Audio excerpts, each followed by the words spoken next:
कार्यक्रम में मेरे साथ उपस्थित उत्तर प्रदेश के राज्यपाल श्रीमती आनंदीबेन पटेल, ऊर्जावान और लोकप्रिय मुख्यमंत्री श्रीमान योगी आदित्यनाथ जी, भारत में जापान के एम्बेसडर श्रीमान सुजुकी सातोशी जी, संसद में मेरे सहयोगी राधा मोहन सिंह जी, काशी के सभी प्रबुद्धजन और सम्मानित साथियों, अभी अपने पिछले कार्यक्रम में मैंने कहा कि इस बार काफी लंबे समय बाद आपके बीच आने का सौभाग्य मिला, लेकिन बनारस का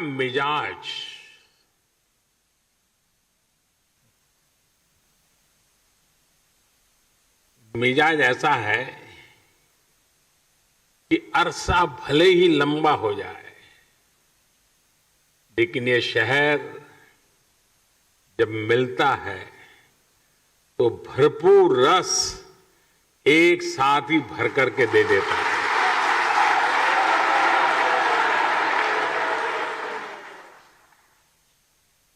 अब आप देखिए, भले दिन ज्यादा हो गए हों,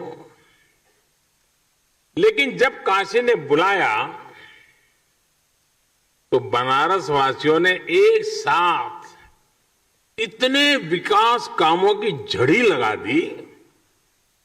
एक तरह से आज महादेव के आशीर्वाद से काशीवासियों ने विकास की गंगा बहा दी है।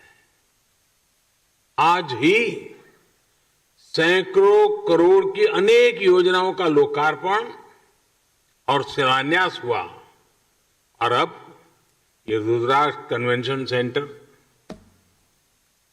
काशी का प्राचीन वैभव अपने आधुनिक स्वरूप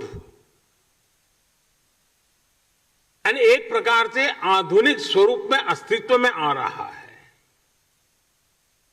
काशी के बारे में तो कहते ही हैं कि बाबा की ये नगरी कभी थमती नहीं, कभी थकती नहीं, कभी रुकती नहीं। विकास की इस नई ऊंचाई ने काशी के स्वभाव को एक बार फिर सिद्ध कर दिया है। कोरोना काल में जब दुनिया ठहर सी गई, तब काशी संयमित तो हुई, अनुशासित भी हुई, लेकिन सृजन और विकास की धारा अविरल बहती रही।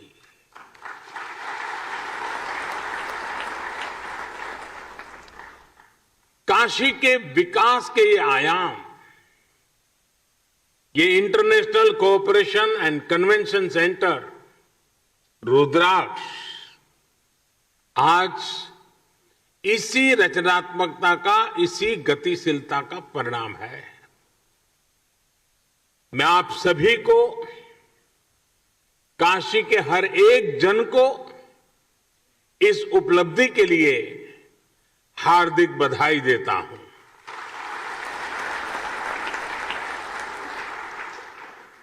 विशेष रूप से मैं भारत के परम मित्र जापान को, जापान के लोगों को, प्राइम मिनिस्टर श्री सुगा योशिहिदे को और एम्बेसडर श्री सुजुकी सातोशी जी को बहुत बहुत धन्यवाद देता हूं। और अभी हमें प्रधानमंत्री जी का वीडियो संदेश भी देखा।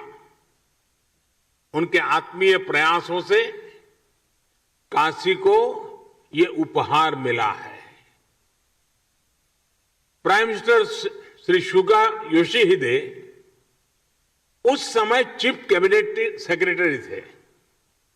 तब से लेकर पीएम की भूमिका तक लगातार वो इस प्रोजेक्ट में व्यक्तिगत रूप से इन्वॉल्व रहे। भारत के प्रति उनके इस अपनेपन के लिए हर एक देशवासी उनका आभारी है।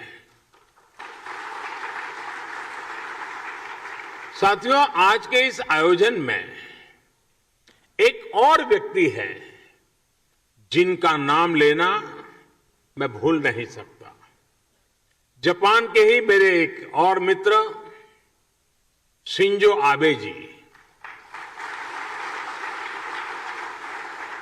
मुझे याद है शिंजो आबे जी जब प्रधानमंत्री के तौर पर काशी आए थे तो रुद्राक्ष के आइडिया पर उनसे मेरी लंबी चर्चा हुई थी।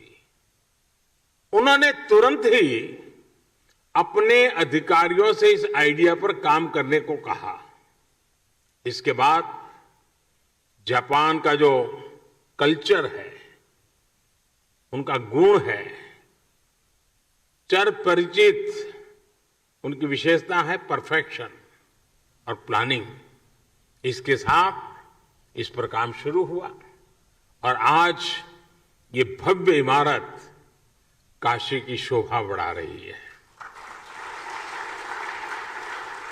इस इमारत में आधुनिकता की चमक भी है और सांस्कृतिक आभा भी है।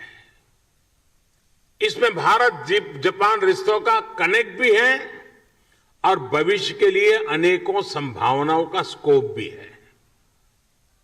मेरी जापान यात्रा के समय हमने दोनों देशों के रिश्तों में पीपल टू पीपल रिलेशंस में इसी अपनेपन की बात कही थी। हमने जापान से ऐसे ही सांस्कृतिक संबंध की रूपरेखा खींची थी। मुझे खुशी है कि आज दोनों देशों के प्रयासों से विकास के साथ साथ रिश्तों में मिठास का नया अध्याय लिखा जा रहा है।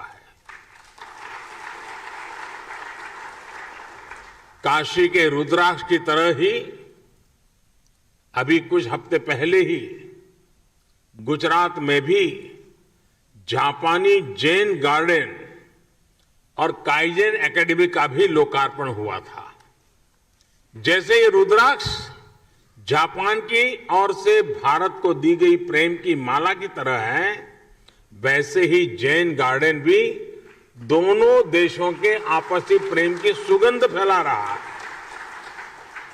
इसी तरह चाहे स्ट्रेटेजिक एरिया हो या इकोनॉमिक एरिया, जापान आज भारत के सबसे विश्वसनीय दोस्तों में से एक है। हमारी दोस्ती को इस पूरे क्षेत्र की सबसे नेचुरल पार्टनरशिप में से एक माना जाता है। आधुनिक इंफ्रास्ट्रक्चर और विकास को लेकर भी कई अहम और सबसे बड़े प्रोजेक्ट्स में जापान हमारा साझीदार है।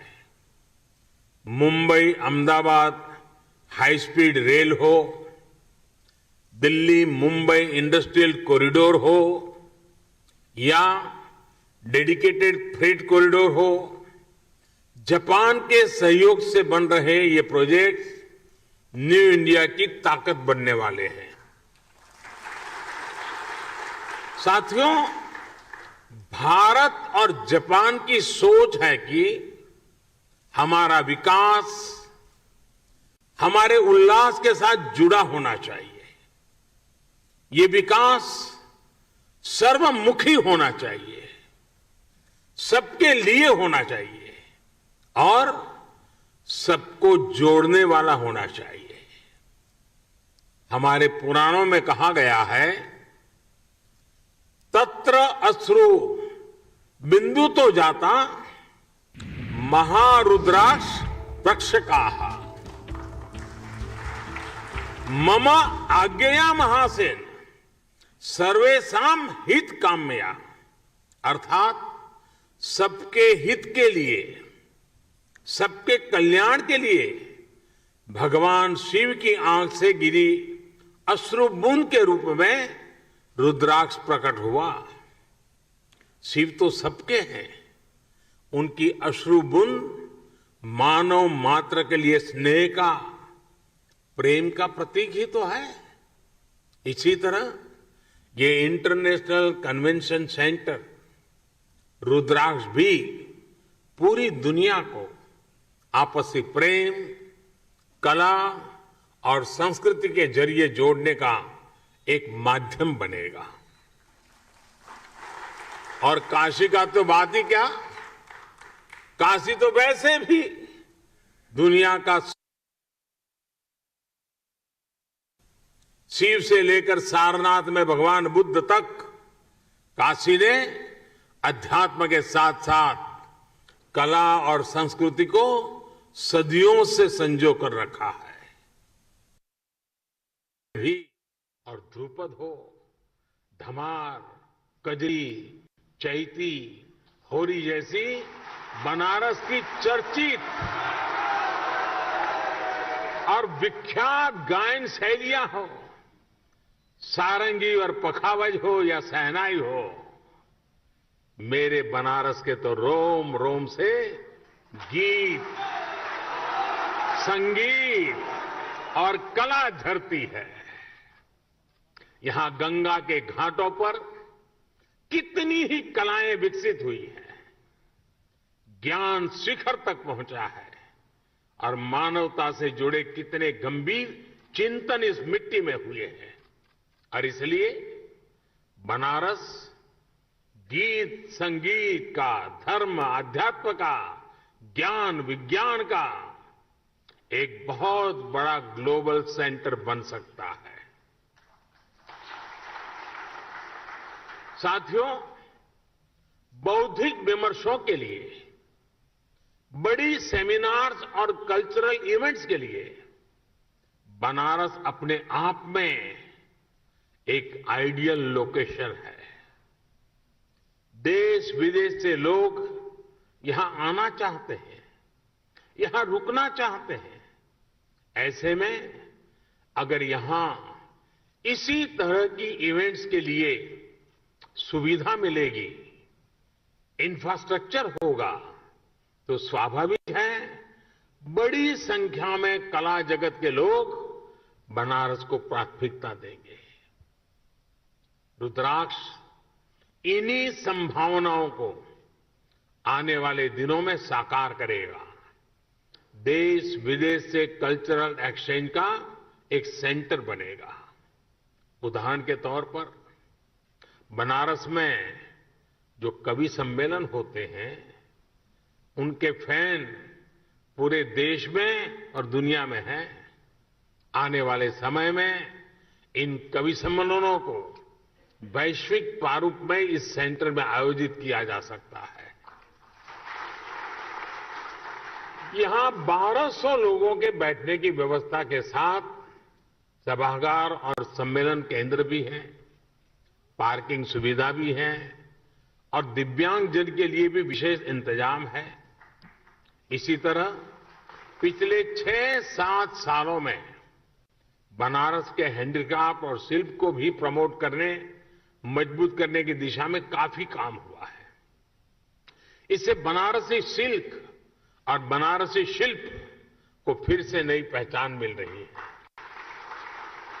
यहां व्यापारिक गतिविधियां भी बढ़ रही है।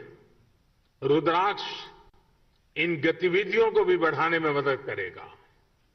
इस इंफ्रास्ट्रक्चर का कई तरह से बिजनेस एक्टिविटीज में इस्तेमाल किया जा सकता है। साथियों, भगवान विश्वनाथ ने तो खुद ही कहा है, सर्व क्षेत्रेषु भूपुष्ठे काशी क्षेत्रम चमे वपुः, अर्थात काशी का तो पूरा क्षेत्र ही मेरा स्वरूप है। काशी तो साक्षात शिव ही है। अब जब पिछले 7 सालों में इतनी सारी विकास परियोजनाओं से काशी का श्रृंगार हो रहा है, तो ये श्रृंगार बिना रुद्राक्ष को कैसे पूरा हो सकता था।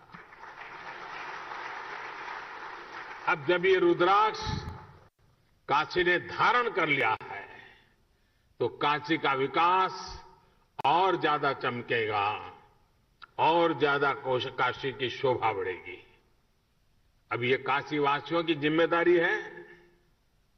मैं आप सबसे विशेष आग्रह भी करता हूं कि रुद्राक्ष की शक्ति का पूरा उपयोग आपको करना है। काशी के सांस्कृतिक सौंदर्य को, काशी की प्रतिभाओं को इस सेंटर से जोड़ना है। आप जब इस दिशा में काम करेंगे तो आप काशी के साथ पूरे देश को और दुनिया को भी जोड़ेंगे। जैसे जैसे ये सेंटर सक्रिय होगा, इसके जरिए भारत जापान के रिश्तों में उस रिश्तों को भी दुनिया में एक नई पहचान मिलेगी। मुझे पूरा विश्वास है महादेव के आशीर्वाद से आने वाले दिनों में ये सेंटर काशी की एक नई पहचान बनेगा, काशी के विकास को नई गति देगा। इन्हीं शुभकामनाओं के साथ मैं अपनी बात को समाप्त करता हूं। मैं फिर एक बार जापान सरकार का, जापान के प्रधानमंत्री जी का विशेष रूप से आभार व्यक्त करता हूं और बाबा को यही प्रार्थना करता हूं, आप सबको स्वस्थ रखें, खुश रखें, सजग रखें और कोरोना के सारे प्रोटोकॉल का पालन करने की आदत बनाए रखें। आप सबका बहुत बहुत धन्यवाद। हर हर महादेव। धन्यवाद।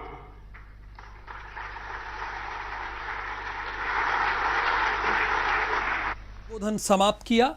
रुद्राक्ष कन्वेंशन सेंटर में यह कार्यक्रम